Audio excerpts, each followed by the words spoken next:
read the text aloud to the children while they listen and read it silently along with you. I am going to read it out for you.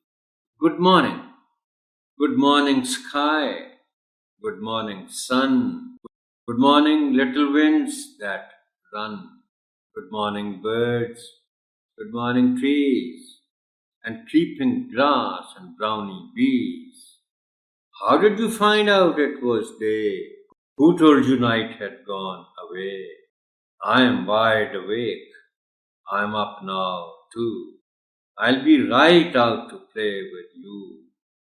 Before we proceed further, Honorable Teacher, let me request you, आप बच्चों को ये बताएं भी और उनकी practice भी करवाएं कि वो पोएम की तरह, मैं इससे पहले भी इस पर बात कर चुका हूँ, लेकिन याद दहानी जरूरी होती है बात का, कि पोएम को पोएम की तरह पढ़ा जाए.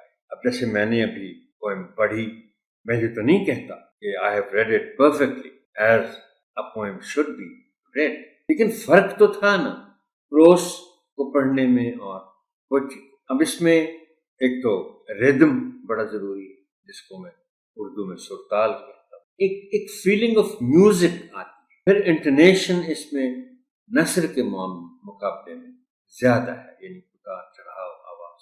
तो ये बातें, और फिर आप बच्चों को प्रैक्टिस करवाएं, उनको ये बताते हुए कि रिदम को कैसे मेंटेन करना है पोएम को पढ़ते हुए. तो उनको आप प्रैक्टिस करवाएं. They should read a poem really like a poem.